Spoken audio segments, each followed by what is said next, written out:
Article writing, ध्यान से समझो। देखो आर्टिकल राइटिंग होते क्या है, तो महत्वपूर्ण बात है ये समझ कि आर्टिकल यानी लेख, कोई एक टॉपिक जिस पर आप अपने विचार व्यक्त करते हैं और उस विचार को व्यक्त करते समय जो एक्सप्रेशंस है वो किन कैटेगरीज में विभाजित होकर चलनी चाहिए, यही आर्टिकल है।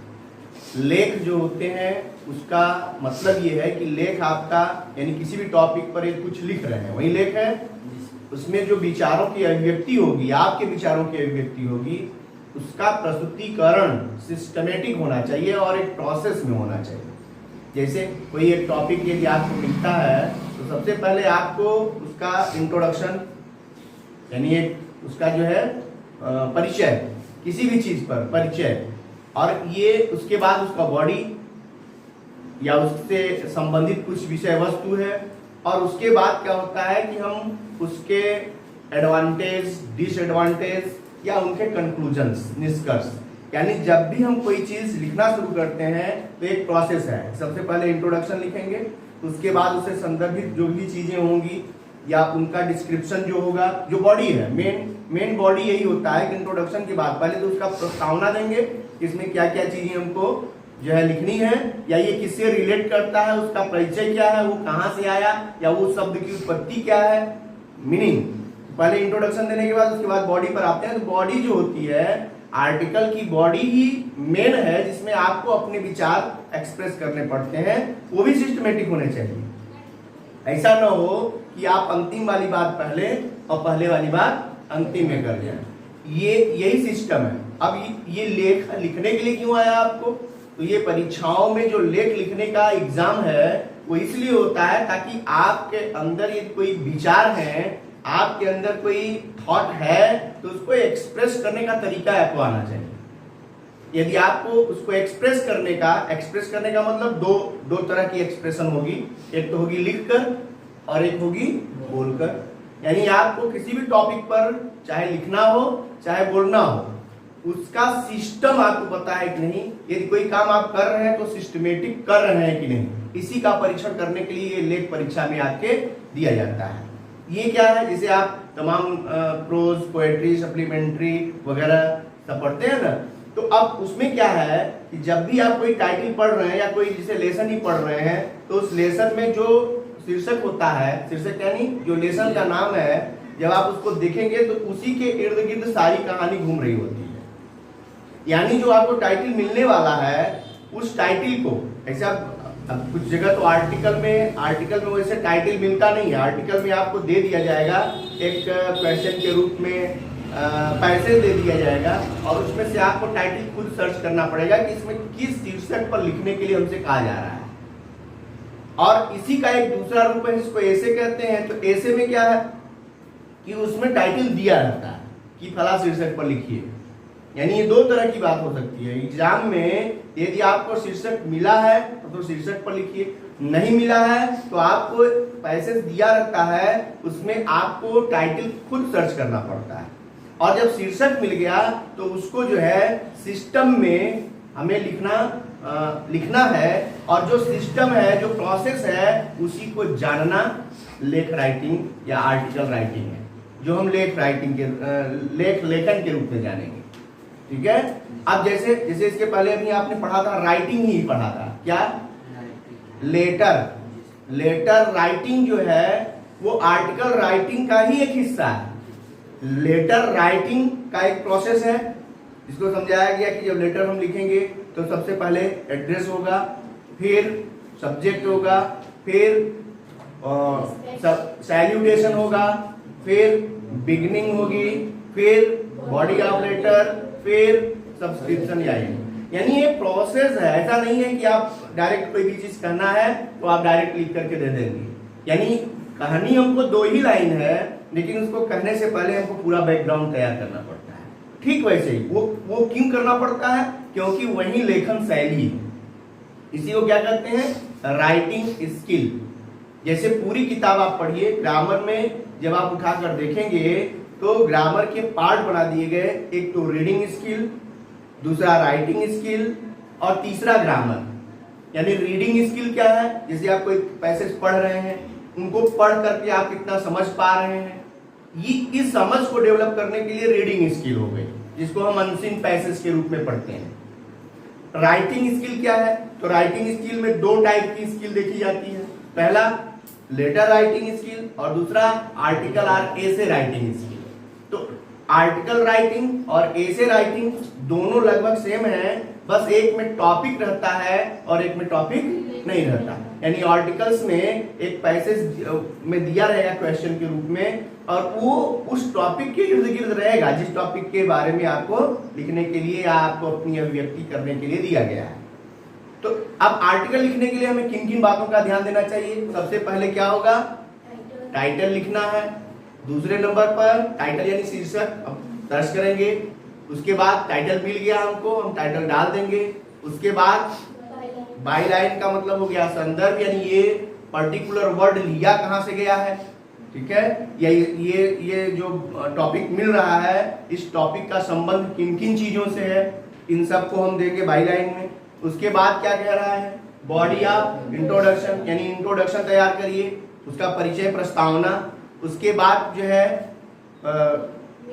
मेन बॉडी ऑफ आर्टिकल, यानी आर्टिकल जिस टॉपिक पर लिखना है उसमें। अब मेन बॉडी जो होता है इसमें आप अपने हिसाब से उसका गुण दोष, अच्छाई बुराई, उसके लाभ हानि, है ना, एडवांटेज डिसएडवांटेज, मेरिट डीमेरिट्स, ठीक है, इन सबको आप जो है इसमें ऐड कर सकते हैं। यानी ये जो है इसको लिखते समय आप तैयार करेंगे कि जो है यही इसका मुख्य पहलू है, तो उसमें हमको उससे रिलेटेड उसकी विशेषताएं हो, कुछ हो सकता है उसके पर्टिकुलर फीचर्स हो, ठीक है, उसके गुण दोष हानि लाभ वगैरह वगैरह, ये इसमें जहां पूरा का पूरा डिस्क्रिप्शन कर लेंगे। उसके बाद अंतिम में कंक्लूजन यानी निष्कर्ष। निष्कर्ष का मतलब होता है कि अब इसका जो भी है, जैसे कोई टॉपिक मिल गया, आप मान लीजिए जैसे एक साइंस टॉपिक है, मान लीजिए हो जाए कि science is a good servant but a bad master,